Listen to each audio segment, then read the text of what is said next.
Praise the lord. ನಮಗೆ ಕರ್ತನ ರಕ್ಷಕನೂ ಆಗಿರುವಂತಹ ಯೇಸು ಕ್ರಿಸ್ತರ ಅತಿ ಪರಿಶುದ್ಧವಾದ ನಾಮದಲ್ಲಿ ನಾನು ನಿಮ್ಮನ್ನು ವಂದಿಸ್ತಾ ಮತ್ತೊಂದು ಸಂದೇಶ ಜೊತೆ ನಾನು ಮುಂದೆ ಬಂದೆನು. ದೇವರ ಹಸ್ತವು ತಾನೇ ಕಳೆದ ದಿನವೆಲ್ಲ ನಿಮ್ಮನ್ನು ನನ್ನನ್ನು ಆತ್ಮಿಕವಾಗಿ ವಾಕ್ಯಗಳ ಮೂಲಕವಾಗಿ ಬಲಪಡಿಸಿ ಚೈತನ್ಯಗೊಳಿಸಿ ಜೊತೆಗಾರರಾಗಿ ನಡೆಸ್ತಿದ್ದಾರೆ. ವೈಯಕ್ತಿಕವಾಗಿ ನಮ್ಮ ಅಗತ್ಯಗಳನ್ನ ಪೂರೈಸಿ ನಾವು ಕೈಟ್ ಮಾಡ್ತಕ್ಕಂಥ ಕೆಲಸಗಳನ್ನ ಆಶೀರ್ವದಿಸಿ ಕಾದು ಪೋಷಿಸಿ ಜೊತೆಗಾರರಾಗಿ ನಡೆಸ್ತಿರೋದಕ್ಕಾಗಿ ದೇವರಿಗೆ ಸ್ತುತಿಯು ಘನವು ಮಹಿಮೆಯು ಸದಾಕಾಲವು ಸ್ವಂತವಾಗಿರಲಿ. ಆಮೇನ್.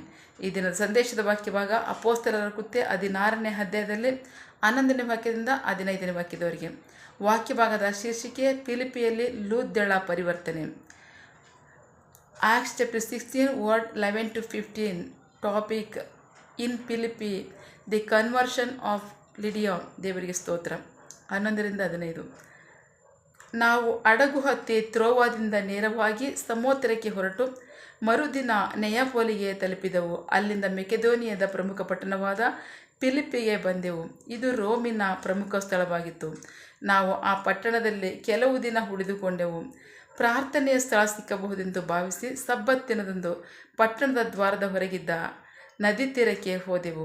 ಅಲ್ಲಿ ಕುಳಿತುಕೊಂಡು ಕೂಡಿ ಬಂದಿದ್ದ ಮಹಿಳೆಯರೊಂದಿಗೆ ಮಾತನಾಡಲು ಪ್ರಾರಂಭಿಸಿದೆವು.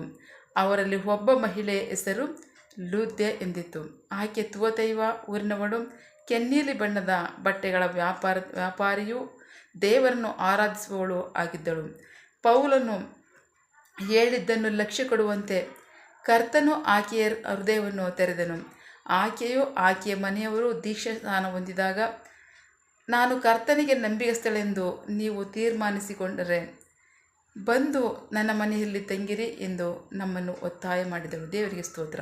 ನಾವು ವಾಕ್ಯ ಭಾಗ ನೋಡ್ತಾ ಪ್ರೀತಿ ದೇವ್ರ ಮಕ್ಕಳೇ, ಫಿಲಿಪಿಯಲ್ಲಿ ಲೂದ್ಯ ಅಂದರೆ ಆಕೆ ದೇವರನ್ನ ಆರಾಧಿಸುವವಳೆ ಆಗಿದ್ಲು. ಅವಳೊಬ್ಬ ಯಹೂದಿನೇ ಆಗಿದ್ಲು. ಬಟ್ ಆದರೆ ದೇವರ ಆತ್ಮಿಕತೆ ವಾಕ್ಯದಲ್ಲಿ ದೇವರ ವಾಕ್ಯ ಅವ್ರ ದೇವರನ್ನು ಮುಟ್ಟಿರಲಿಲ್ಲ. ಬಟ್ ಈಗ ಅಪೊಸ್ತಲರು ಅಂದರೆ ಪೌಲ, ಸೀಲ, ತಿಮೋತಿ ಟೀಮಾಗಿ ಹೋಗಿದ್ದಾರೆ. ಆ ಟೀಮಾಗಿ ಹೋಗುವಂಥ ಸನ್ನಿವೇಶದಲ್ಲಿ ಪ್ರಾರ್ಥನೆಗೋಸ್ಕರ ಸ್ಥಳ ಹುಡುಕುವಂಥ ಸನ್ನಿವೇಶದಲ್ಲಿ ಪಟ್ಟಣದ ಹೊರಗಿದ್ದಂತಹ ನದಿ ತೀರದಲ್ಲಿ ಇವರು ಪ್ರಾರ್ಥನೆಗೋಸ್ಕರ ಹೋಗ್ತಾ ಇರ್ತಾರೆ. ಅಲ್ಲಿ ಸ್ತ್ರೀಯರು ಕೂತಿರ್ತಾರೆ. ಅವ್ರ ಸಂಗಡ ಮಾತನಾಡಲು ಪ್ರಾರಂಭ ಮಾಡಿದಾಗ ದೇವರವನ್ನು ವಾಕ್ಯವನ್ನು ಹೇಳ್ತಿದ್ದಾಗಲೇ ಅವಳ ಹೃದಯದಲ್ಲಿ ಒಂದು ಪವಿತ್ರಾತ್ಮನ ಆಕೆ ಹೃದಯವನ್ನು ಮುಟ್ಟಿ ಹಾಕಿ ದೇವರಲ್ಲಿ ಭಯಭಕ್ತಿ ಉಳ್ಳವಳಾಗಿ ಜೀವಿಸುವಂತೆ ವಾಕ್ಯವನ್ನು ಸ್ವೀಕರಿಸ್ತಾಳೆ. ವಾಕ್ಯವನ್ನು ಸ್ವೀಕರಿಸಿ ರಕ್ಷಣೆ ಹೊಂದಿ ಶಿಷ್ಯರನ್ನು ಪೋಷಿಸುವಂಥ ಒಬ್ಬ ಒಳ್ಳೆಯ ಸೇವಕಳಾಗ್ತಾ ಇದ್ದಾರೆ. ದೇವರಿಗೆ ಸ್ತೋತ್ರ. ಲೂದ್ಯಳ ಆತ್ಮಿಕತೆಯನ್ನು ಆತ್ಮಿಕ ಕಣ್ಣುಗಳಂತ ತೆರೆದಂತಹ ದೇವರು ನಮ್ಮನ್ನು ನಮ್ಮ ಆತ್ಮಿಕತೆಯಲ್ಲಿ ಇನ್ನಷ್ಟು ಬಲವಾಗಿ ನಡೆಸುವಂತಾಗಲಿ. ಆಮೇಲೆ ಪ್ರಾರ್ಥಿಸಿಕೊಳ್ಳೋಣ. ಸಕಲ ಸೃಷ್ಟಿಕರ್ತನೇ, ಸರ್ವಾಧಿಕಾರಿಯೇ, ಸಾರ್ವಭೌಮನೇ, ಉನ್ನತನೇ, ಮಹೋನ್ನತನೇ, ಮಹಾಪರಿಶುದ್ಧನೇ, ಪ್ರೀತಿ ಸ್ವರೂಪನೇ, ನೀತಿವಂತನೇ, ಅಧಿಪತಿಯೇ, ಸೇನಾಧೀಶ್ವರನೇ, ಇರುವಾತನೇ, ಸರ್ವವ್ಯಾಪಿಯೇ ಸಪ ಇದನ್ನು ವಾಕ್ಯಗಳ ಮೂಲಕವಾಗಿ ನಿಮ್ಮ ಸಂಗಡ ಮಾತಾಡಿದಂತಹ ನಿಮ್ಮ ಪ್ರೀತಿಗಾಗಿ ನಂಬಿಗಸ್ತಿಗೆ ನಿಮಗೆ ಸ್ತೋತ್ರ. ಕರ್ತನೆ, ಲೂದ್ಯಳ ಆತ್ಮಿಕ ಕಣ್ಗಳನ್ನ ತೆರೆದಂಥ ನೀವು ನಮ್ಮನ್ನು ಇನ್ನಷ್ಟು ಆತ್ಮಿಕತೆಯಲ್ಲಿ ಬಲವಾಗಿ ನಿಲ್ಲಿಸಿ ನಡೆಸಿ ನಿಮಗೆ ಮಹಿಮೆಯಾಗಲಿ, ನಮಗೆ ಆಶೀರ್ವಾದವಾಗಲಿ. ಆಮೇಲೆ ನಿನ್ನ ಜನರು ಕೈಟ್ ಮಾಡ್ತಕ್ಕಂಥ ಕೆಲಸವನ್ನು ಆಶೀರ್ವದಿಸು. ಅವರ ಅಗತ್ಯಗಳನ್ನ ಪೂರೈಸು, ಕೊರತೆಗಳನ್ನ ನೀಗಿಸು. ಯಾವ ಕಾರ್ಯದಲ್ಲಿ ಅವರು ನಿರೀಕ್ಷೆಯುಳ್ಳವರಾಗಿದ್ದಾರೆ ಆ ಕಾರ್ಯದಲ್ಲಿ ತಕ್ಕ ಸಮಯದಲ್ಲಿ ನಿಮ್ಮ ಚಿತ್ತಾನುಸಾರಗಳನ್ನು ಹೊಂದಿಕೊಳ್ಳಿ. ಆಮೇಲೆ ಮಕ್ಕಳ ವಿದ್ಯಾಭ್ಯಾಸ, ಆರೋಗ್ಯ, ಅವರ ಜೀವನ ಅವಶ್ಯಕತೆಗಳ ಅಗತ್ಯಗಳು, ಯವನಸ್ಥರ ವಿದ್ಯಾಭ್ಯಾಸ, ಆರೋಗ್ಯ, ಅವರ ಜೀವನ ಅವಶ್ಯಕತೆಗಳ ಅಗತ್ಯಗಳು, ಕೆಲಸ, ಬಿಸಿನೆಸ್, ಸೇವೆ, ವಿವಾಹ ಕಾರ್ಯ, ವಯಸ್ಸಾದವರ ಜೀವನ ಅವಶ್ಯಕತೆಗಳ ಅಗತ್ಯಗಳು, ಆರೋಗ್ಯ, ಸೇವೆ, ಯಾವ ಕಾರ್ಯದಲ್ಲಿ ಅವರು ನಿರೀಕ್ಷೆಯುಳ್ಳವರಾಗಿದ್ದಾರೆ ಆ ಕಾರ್ಯದಲ್ಲಿ ತಕ್ಕ ಸಮಯದಲ್ಲಿ ನಿಮ್ಮ ಚಿತ್ತಾನುಸಾರಗಳನ್ನು ಹೊಂದಿಕೊಳ್ಳಿ.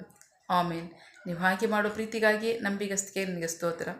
ನಮ್ಮ ಪ್ರಾರ್ಥನೆಯನ್ನು ಕೇಳಿದ್ದೀರಾ, ಅದರಂತೆ ನಡೆಸ್ತಿರೋದಕ್ಕಾಗಿ ಸ್ತೋತ್ರ. ನಮ್ಮ ಪ್ರಾರ್ಥನೆಯನ್ನು ನಮ್ಮ ರಕ್ಷಕರಾದಂಥ ಯೇಸು ಕ್ರಿಸ್ತರ ಅತಿ ಪರಿಶುದ್ಧವಾದ ನಮ್ಮದಲ್ಲಿ ಪ್ರಾರ್ಥಿಸಿ ನಿಮ್ಮ ಪಾದಗಳು ಸಲ್ಲಿಸಿ ನಾವು ಬೇಡ ಹೊಂದಿದ್ದೇವೆ ನಮ್ಮ ಜೀವಳ ತಂದೆ. ಆಮೇಲೆ ಗಾಡ್ ಬ್ಲೆಸ್ ಯು ಆಲ್. ದೇವರು ತಾನೇ ತನ್ನ ವಾಕ್ಯಗಳ ಮೂಲಕವಾಗಿ ನಮ್ಮ ಸಂಗಡ ಮಾತನಾಡಿದ್ದಾರೆ, ನಮ್ಮನ್ನು ಆಶೀರ್ವದಿಸಿದ್ದಾರೆ. ಆಮೇಲೆ ಆಲ್ ದಿ ಬೆಸ್ಟ್.